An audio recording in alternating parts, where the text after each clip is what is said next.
ကြကုန်သောဘုံတော်နန္ဒညံတော်နန္ဒကံတော်နန္ဒစัจ java လံကဘာမြေမိုးဖြတ်ဖြတ်ကျိုးမြတကောတော်နန္ဒနှင့်ပြည့်စုံတော်မူရတဲ့ဘုရားရှင်ကိုယ်တော်မြတ်ကြီးတို့ရဲ့တကောရှိန်သောအနုဘောတော်တို့ကြောင့်တော်၎င်းသဗ္ဗဓမ္မနုဘဝေနဘယ်လေးတံဖို့လေးတံနိဗ္ဗာန်ပရိယစေရန်သောတရားတော်မြတ်တို့ရဲ့တကောရှိန်သောအနုဘောတော်တို့ကြောင့်တော်၎င်းသဗ္ဗသံဃာနုဘဝေနမေဃရံ၄ယောက်ပလရံ၄ယောက်၈ယောက်မြတ်ဘောရိယသံဃာတော်ကြီးများနဲ့ဒီရသမารိပညာသိက္ခာ၃ရပ်ကျင့်မြတ်ပြည့်စုံတော်မူကြတဲ့သမုဒ္ဒိဝေဝင်ဒေသံဃာပေါင်းရှင်ကောင်းရှင်ပြကြီးတို့ရဲ့တကောရှိန်သောအာနုဘောတော်တို့ကြောင့်တော်၎င်းဒေတုမာကံသင်္ဆွာတကဆွာမမိသားစုနှင့်တကွမောင်နှင့်သားသမီးဂါရကမပေါင်းသူတော်ကောင်းတို့သည်ဒုက္ခိကိုစိတ်နှဖျားချမ်းသာခြင်းချမ်းသာခြင်းရှိကြကုန်သည်ဘဝဒုက္ခဝန္တုကောင်းစွာမသွေဖြစ်ကြပါစေကုန်သတည်းဒေတုမာကံသင်္ဆွာတကဆွာမမိသားစုနှင့်တကွမောင်နှင့်သားသမီးဂါရကမပေါင်းသူတော်ကောင်းတို့အားသဗ္ဗမေကလံအလုံးစုံသောကျင့်တဲ့မင်္ဂလာပေါင်းတို့သည်လည်းဘဝဒုက္ခဝန္တုကောင်းစွာမသွေဖြစ်ကြပါစေကုန်သတည်းဒေတုမာကံသင်္ဆွာတကဆွာမမိသားစုနှင့်တကွခေါ်နေသာသမီးတရားဓမ္မပေါင်းသူတော်ကောင်းတို့အားသဗ္ဗဒေဝတာအလုံးစုံသောသမ္မာဒေဝနမြတ်နာကောင်းနာပေါင်းတို့သည်တရာနေရောညပမေခာဆိုင်ခါတိုင်းခါတိုင်းရခတုကောင်းစွာမသွေစောင့်ရှောက်တော်မူနိုင်ကြပါစေကုန်သတည်း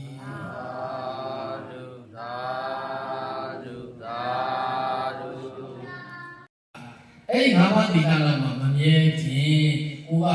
ဘလောက်ပဲချမ်းသာချမ်းသာဘာရာလူတွေရှိသည်ဘာပညာတွေဘလောက်ပဲကံကုန်တတ်နေငါးပါးသီလမှာမြဲတယ်အဲ့ဒီကိုယ်တော်ကဖြစ်ဖြစ်ဘူးဒါပဲအဓိကတရားဆိုတရားလူတရားပေါ်တိုင်းကိုကအမှန်သိဖို့လိုအပ်တယ်အဘိဓမ္မာလူသားဖြစ်ချင်ရင်ယန္တာသုံးပါးကိုကြည်ညိုပါကိုချင်းသီလမြဲပါအဲ့ဒါဖြင့်တရားအတူချုပ်မှတ်ကြရမှာလားအဘိဓမ္မာလူသားဆိုတာဘာဝင်ညွှန်းတယ်လဲမြတ်စွာဘုရားကပထမဧကရေစီနာတေကတာကမေနဝသဗ္ဗလောကတိပိစေနာသောတာပတိပလံဝရံဩတာကံဖြစ်ရင်ဘုရားလူသားပဲဟေ့တန်ဖို့ဘယ်တော့မှမကြတော့ဘူးအထက်တက်ဖို့ပဲရှိရင်အောက်မကြတော့ဘူးဘုရားလူသားအေးဘုရားလူသားကတန်သောတာပန်မဖြစ်သေးရင်မလုပ်နဲ့အဲ့ဒီဘုရားလူသားဖြစ်အောင်တန်နိုင်တဲ့ယန္တာသုံးပါးကိုကြည်ညိုကိုချင်းသီလကိုမြဲနေမြဲအောင်ဒိဋ္ဌိဆောင်ရှောက်ပြီးတော့အဘိဓမ္မာလူသားဖြစ်အောင်ကြိုးစားနိုင်ကြပါစေကုန်သတည်းသာဓုသာဓုကာယရေစကြ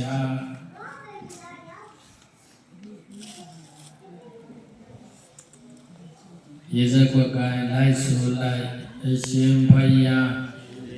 တပည့်တော်များသည်ကံကို၎င်းကံ၏အကျိုးကို၎င်းယုံကြည်ကြသော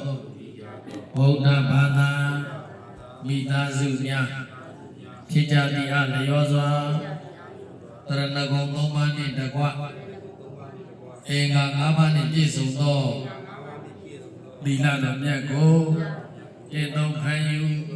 စောင့်တည်ကြကုန်ပြီး၍ဘုရားမှုရှိသောသံဃာတော်ရှင်မြတ်များဤသံဃာကိုအာယုပြုလျက်သံဃာတော်ရှင်မြတ်များအားစွမ်းခဲပွေဓာတပဝိထုအစုစုတို့ကိုလူတန်းရခြင်းစားတဲ့ဥကြောင်းတိုက်၌တည်သုံးတော်မူကြကုန်သောသံဃာတော်ရှင်မြတ်များအားချမ်းချမ်းသာသာတည်သုံးနိုင်ရန်တို့မှာအလေးဒါနဖြစ်သောဆိုလာစလိုက်ပြီးနှလုံးတို့ကိုသုံးတန်စေတနာထက်တန်စွာဖြင့်တရားရှင်လန်းလူတိုင်းကြပါ၏ဘုရားအရှင်ဘုရားတပည့်တော်များသည်ဤကောင်းမှုအစွတ်စွကြောင့် အိုဘေးနာဘေးသေဘေးကင်းရာမြတ်နိဗ္ဗာန်ကိုလျင်မြန်စွာရောက်ရပါလို၏ဘုရားအရှင်ဘုရားအမိတော်များသည်ဤကောင်းမှုအဆုစုကိုဂုဏ်ကျေးဇူးအထူးရှိကြကုန်သောမိဘဘိုးဘွားဆရာသမားတို့ကိုအစာထား၍30ဘုံကျင်လည်ကုန်သောဝေနေယဒုက္ခိတာဒုက္ခိတာတတဝနန္တရောအားအမြမေဝေပါကုန်၏ဘုရား30ဘုံကျင်လည်ကုန်သောဝေနေယများစွာတတဝအလုံးတို့သည်ပြီးတော်တို့နှင့်ထတ်တူထမ်းမြကုသိုလ်ကောင်းမှု၏အဖို့ဘာကကိုအညီမြရကြကုန်၍ကိုယ်စိတ်နှပြကျမ်းမာချမ်းသာဝမ်းသာကြသည်ဖြစ်ကြပါစေသောကုသိုလ်မြတ်ယူတော်မူကြပါကုန်သောသာဓုကုသိုလ်မြတ်ယူတော်မူကြပါကုန်သောသာဓုကုသိုလ်မြတ်ယူတော်မူကြပါကုန်သော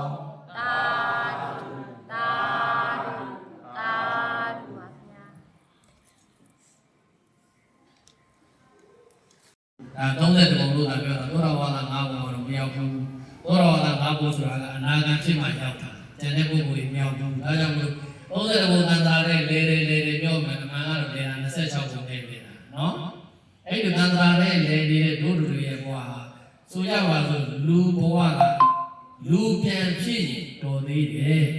အကယ်၍လူမဖြစ်ဘူးလားဒီဘဝကတည်သွားဘောနာသောတာပန်မဖြစ်သေးဘူးဆိုရင်ပြောတာနော်ဘောဓဘာမဖြစ်သေးဘူးဆိုရင်ကိုယ့်ကိုယ်ဘယ်လိုပုဂ္ဂိုလ်ကြီးဘာကြီးပဲဖြစ်နေဘလောက်စိစိတ်နေချမ်းသာဘလောက်ပဲယာရုတွေတက်ကြီးဘလောက်ပဲပညာတွေတက်တာဘာတွေပဲဖြစ်နေကိုယ်ကိုယ်ဘောဓဘာမမဟုတ်သေးရင်ကွာတဲ့မြတ်စွာဘုရားကအဲ့ဒီပုဂ္ဂိုလ်စိတ်ချတန်ဖိုးရှိပြီးကမဟုတ်သေးဘူးတဲ့ဘုဒ္ဓံတရားမဖြစ်သေးဘာဖြစ်လို့လဲငရဲကြနိုင်တယ်တိရစ္ဆာန်လည်းဖြစ်သွားနိုင်တယ်နေချင်းညာချင်းခုနသေဆုံးလာနိုင်တယ်ပြိတ္တာလည်းဖြစ်သွားနိုင်တယ်အတူတူကဲပုံလေးရောက်တယ်အပယ်လေးပါးမကင်းသေးလို့ဘာမကင်းသေးလို့လဲအပယ်လေးပါးမကင်းသေးဘူးအပယ်လေးပါးမကင်းသေးကိုယ်ကတန်ဖိုးရှိလားမဖြစ်ဘူးလေဟုတ်တယ်မလားကိုယ့်လူဘဝကနေပြီးတော့လူပြန်ဖြစ်ရင်ဖြစ်မဖြစ်ရင်အထက်တက်ဘယ်လိုဆိုလို့ရှိရင်တော်သေးတယ်အဲ့ဒီလိုမှဘောပဲအရှုံးပေါ်သွားပြီဆိုရင်ဒါတန်ဖိုးရှိရလို့ဖြစ်လို့ပြောလို့မရဘူးဒါကြောင့်မို့မြတ်စွာဘုရားရှင်ကိုရမေကြီးအဲ့ဒီကာထာမှာဟောလို့ရင်းကဘုရားကတန်ဖိုးရှိလူသားဆိုတာသောတာပန်ကိုပြောတာဒါသိပြီတန်ဖိုးခုနအဘိဓမ္မာသားဆိုဦးဇင်းကတရားကိုပြောတာအဘိဓမ္မာသားလို့ပြောတာဘာတရားလဲဘုဒ္ဓံသားပါအေးအဘိဓမ္မာသားဆိုတော့ကြိုက်တာပြီတို့တွေကအဘိဓမ္မာသားစင်းနေပါလားမပါလားဟိုကြည့်ဟုတ်တယ်မလားသောတာပန်ဖြစ်မှာဘုဒ္ဓံသားသောတာပန်ဖြစ်သေးရင်ဘုဒ္ဓံတယ်လို့ပြောလို့မရဘူးနေချင်းညာချင်းဘဝနဲ့အကြောင်းတွေအများကြီးရှိတယ်နော်အေးအဘိဓမ္မာသားဆိုတာသောတာပန်ဖြစ်မှာဘုဒ္ဓံတရားလို့ခေါ်တယ်။ဒါပြုလို့လေသူ့ဘဝကတန်ဖိုးနှိမ့်သွားစရာအကြောင်းမရှိဘူး။အထက်တက်ဖို့မရှိဘူး။အမြင့်တက်ဖို့မရှိဘူး။တန်ဖိုးနှိမ့်စရာအကြောင်းမရှိဘူး။မြတ်စွာဘုရားကသောတာပတ္တိဗလံဝရံသောတာပတ္တိဘုဟိုရတဲ့သောတာပန်ပုဂ္ဂိုလ်တရားလေးအဘိဓမ္မာဖြစ်တယ်။လူသည်အထက်ကိုပဲသွားတော့မယ်။လူဖြစ်ခြင်းဖြစ်မယ်။လူမဖြစ်ရင်လည်းဖြစ်မယ်။ဓမ္မဖြစ်မယ်။အေးအဲ့ဒီ30ဘုံသန္တာနဲ့မှာမဲတိစ္ဆာဖြစ်တာလူပဲဆိုရင်အပယ်လေးပါမသွားတော့မရောက်တော့ဘူးဆိုရင်အဲ့ဒါဘုဒ္ဓံလူသားပဲ။ဒါပြင်သန္တာနဲ့လည်းအရေးကြီးရမှာအပယ်လေးပါလွတ်ဖို့အပယ်လေးပါကလွတ်အောင်ရုံးနိုင်တယ်ဒါမှတန်ဖိုးရှိတဲ့ပုဂ္ဂိုလ်တန်ဖိုးရှိလူသားဖြစ်မှာမျိုးသားပဲဖြစ်မျိုးသမီးဖြစ်ဖြစ်ယဟန်တွေပဲဖြစ်ဖြစ်ဒီလိုလိုလာတော့အပယ်လေးပါလူရည်တည်အဓိကကြတယ်နော်အေးအဲ့အဓိကကြဟိုတိပိဋကဆရာတော်ကြီးကတော့တယ်ဒီကတော့ဘာတွေပဲအောင်ပါတဲ့ဒိဋ္ဌိနဲ့ဝိသိကိစ္စမှာမပဲဟောနိုင်သေးလို့ရှိရင်အပေပေးရအဲ့ဒီလိုဘ ဘောနာသဗ္ဗလောကတိပစ္စာသဘောကလုံးတပြေပြေလုံးအစိုးရတဲ့ဝိညာဉ်ကြီးတည်ဘယ်အဖြစ်တာလို့ဆိုလူတွေကဖြစ်တယ်လူသားတွေကဖြစ်တယ်အမေအဲ့ဒီပုဂ္ဂိုလ်ဘောနာကနတ်ပြည်မှာနတ်သမီးတွေလူတွေကဖြစ်တာမြန်မာကလည်းလူတွေကဖြစ်တယ်ဘောနာကမြေပြင်ကိုဆိုရတဲ့ရှင်မင်းတလောကလုံးကိုဆိုရတဲ့ရှင်မင်းဒါတွေလည်းလူသားတွေကဖြစ်တယ်ဘုရားဆောတော်ပြောတာလေပစ္စည်းဥစ္စာကြောချမ်းသာတဲ့တစ်သေးကြီးတွေဘုရားကတက်ပညာပေါင်းများများစွာတက်ကြွနေတဲ့ပညာရှင်ကြီးတွေဘုရားကယာရုဌာနသာကြီးကြီးနေတဲ့ပုဂ္ဂိုလ်ကြီးတွေဒါတွေလည်းသူတို့လူသားတွေကနေကြိုးစားပြီးတော့လူသားတွေကနေထူးခြားစွာဖြစ်အဲ့ဒီလူတွေဒီတန်ဖိုးကြီးတဲ့တန်ဖိုးရှိတဲ့လူသားတွေလားတန်ဖိုးရှိတဲ့လူသားတွေလားမြတ်စွာဘုရားကတန်ဖိုးရှိလူသားတစ်ယောက်ဖြစ်ဖို့ရအတွက်အဲ့ဒီမှာအဲ့ဒီကာထာမှာပထမဧကနဲ့ဇေနတေကနာကမဏိနာဝါသဗ္ဗလောကတိပိစေနာသောတာပတ္တိဘလဝရံမအဲ့မှာဝရံဆိုတဲ့စကားလုံးလေးသောတာပတ္တိဘလံတဲ့သောတာပတ္တိဖို့ကိုရထားသောလူသားဒီတာလေဝရံတန်ဖိုးရှိမြတ်တယ်ဒီဉာဏ်တော်နော်တန်ဖိုးရှိလူသားဆိုတာမြတ်စွာဘုရားကသောတာပန်ကိုပြောတာတန်ဖိုးရှိလူသားဆိုတာသောတာပတ္တိဖလံဝရံသောတာပတ္တိဖို့ကိုရပြီဆိုရင်အမျိုးသားပဲဖြစ်ဖြစ်အမျိုးသမီးပဲဖြစ်ဖြစ်ယဟန်သာဘုန်းကြီးပဲဖြစ်ဖြစ်ကိုယ်ပဲဖြစ်ဖြစ်ပစင်ပဲဖြစ်ဖြစ်ဘယ်ပုဂ္ဂိုလ်မျိုးပဲဖြစ်ဖြစ်နတ်ပဲဖြစ်ဖြစ်ဒီမှာဖြစ်ဖြစ်သောတာပန်ဖြစ်ရင်အဲ့ဒါတန်ဖိုးရှိတယ်ပဲတန်ဖိုးကြီးတယ်ပဲအဲ့လိုတို့အတူချုပ်ထွက်ရမှာတန်ဖိုးရှိလူသားဆိုတာသောတာပန်ကိုပြောတာဒီချမ်းသာတန်ဖိုးရှိလူသားဆိုတာဘုပြောတာသောတာပန်ကိုပြောတာဒီနေ့ကိုကပိဋကတ်တဲ့ဘလောက်ကျွမ်းကျင်ပြီးတော့ဘလောက်ပဲဆရာတော်တော်ကြီးဖြစ်နေတယ်ဒီနေ့သောတာပန်ဖြစ်သေးတဲ့ဆရာတော်ကြီးသူ့ကိုအာမခံချက်ပြီးနေတယ်ဒီနတ်ပြည်မှာနာနာသမီးနတ်စည်းစိမ်ဓမ္မစည်းစိမ်ဘာတွေပဲဖြစ်နေတယ်ဘလောက်ယာရုဏနာတွေရှိပြီဘလောက်ပဲဂုဏ်လူတွေရှိဘာတွေပဲဖြစ်နေဘုရားကလည်းတန်ត្រာနဲ့လည်နေရတဲ့တန်ត្រာခီးသွားတည်ရဲ့ဘဝဟာတန်ត្រာလည်နေဆိုတာကတန်ត្រာနဲ့လှည့်နေတယ်ဆိုတာကအထက်ရောက်သွားလိုက်အောက်ပြန်ကြလိုက်ဒါလည်းဒီနေရာနဲ့ခြားလက်ပတ်နဲ့လည်လိုက်အမျိုးမျိုးဖြစ်နေတာနော်32ဘုံတန်ត្រာထဲမှာ26ဘုံမှာလည်နေကြတာတကယ်တွေ့ကြည့်26ဘုံမှာလည်နေကြတာဟိုသောတာဝါဒဆိုတဲ့နေရာမှာဒီနေ့ဘုရားမြတ်စွာသာသနာမှာထမ်းဆောင်နေကြတဲ့ယဟန်တော်များလည်းပါတာပဲယဟန်တော်တွေဒီဘုရားကအတတ်ပညာတွေပြည့်စုံနေလို့ဘုံကံတွေကြီးမားနေလို့ဇေတောင်းတောင်းကဘုရားကြီးနဲ့ဟီဟီတက်တယ်အောင်ဘုံကံကြီးမားတဲ့ဆရာတော်သမတော်တာကြီးတွေနဲ့ဘုဒ္ဓလူသားဖြစ်မလားမဖြစ်ဘူးလားဒါအကုန်ကြည့်ရမှာပေါ့လူပဲဖြစ်ဖြစ်အဲ့တော့ဒါပြောချင်တာကအဲ့ဒါနဲ့ပတ်သက်ပြီးမြတ်စွာဘုရားဟောထားတဲ့ဘာသာလေးတစ်ခုဒါလေးကိုမူတည်ပြီးတော့ဘုဒ္ဓလူသားဆိုတဲ့တရားလေးဖြစ်တယ်ပထမဧကာရစေနပထမဧကာရစေနသက္ကတာကမဏိနဝါသဗ္ဗလောကတိပိစေနသောတာပတ္တိဖလံဝရံဦးဇင်းကအဲ့ဒီကာထာလေးကိုကြည့်ပြီးတော့ဘုရားကဘုဒ္ဓလူသားဆိုတာဘယ်လိုပုဂ္ဂိုလ်မျိုးဒီအဖို့တန်လူသားလဲဘုရားတရားကိုမိန့်တော်မူခြင်းတာပဲဆိုလိုရင်းကပထမဧကာရစေနလူပေါင်းလူလောကမှာယနေ့တမြင်မြင်လုံးကိုအစိုးရတဲ့တိုင်းပြည်အုပ်ချုပ်တဲ့ရှင်ဘုရင်အဲ့ဒီရှင်ဘုရင်ကလေးလူသားတွေကဖြစ်တယ်လူသားတွေကရှင်ဘုရင်ကြီးဆိုတာဖြစ်တယ်တမြင်မြင်လုံးကိုအစိုးရတဲ့ပထမဧကာရစေနတမြင်မြင်လုံးကိုဆိုရတော့ရှင်ဘုရင်ကြီးတဲ့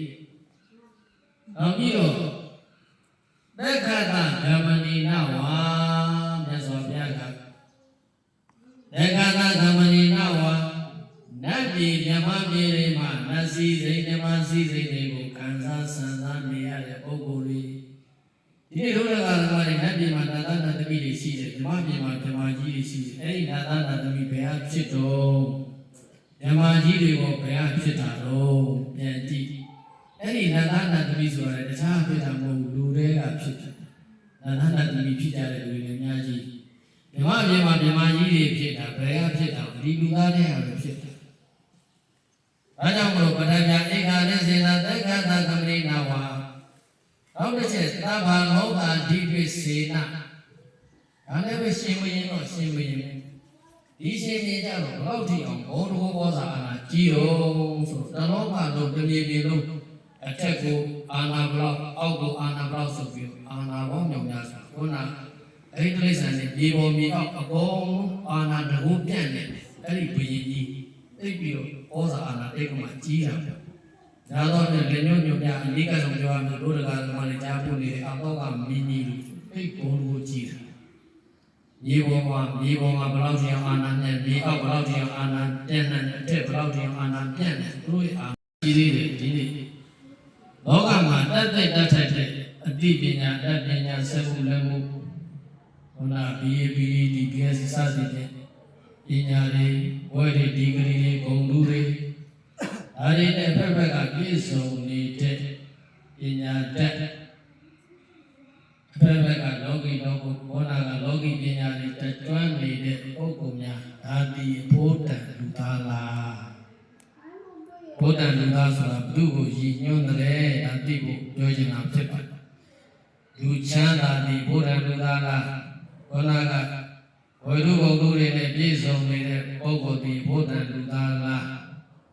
အော်ရှိသေးတယ်လောကမှာယာဓုတဲ့ယာဓုဌာနန္တတွေဆင်းဆင်းရှိတာပေါ့ဌာနတိတိမှာယာဓုဌာနန္တတွေဒီရှိပြီးတော့အဲ့ဒီယာဓုတွေဂုံဓုတွေနဲ့ပြည့်စုံနေတဲ့ပုဂ္ဂိုလ်ဒီဘုရားလူသားလားနောက်တစ်ဆက်ထပ်ပြီးတော့တဲ့ပြောရမယ်ဆိုရင်အများကြီးပဲအဲ့ဒါဖြစ်ရင်လူဘဝကဒီနေ့တွေ့ကြည့်မယ်ဆိုရင်စီးစိမ်ဥစ္စာနဲ့ပြည့်စုံလာပဲအဖို့တန်တလားယာရုဂုံလူတွေနဲ့ပြည့်စုံလာဖို့တန်တလားအဖက်ဖက်ကပညာရက်တွေတတ်မြောက်နေတဲ့ပုဂ္ဂိုလ်ဒီဖို့တန်လူသားလားလောကမှာခုနကပြောမယ်ဆိုရင်ဘုံပါဘူးအများကြီးကိုဖြန့်ကျက်ပြီးတော့ဘုံသာကြည့်လိုက်အဖက်ဖက်ကရှင်းဘယ်လိုမှရှင်းမရအောင်အလုံးမတန်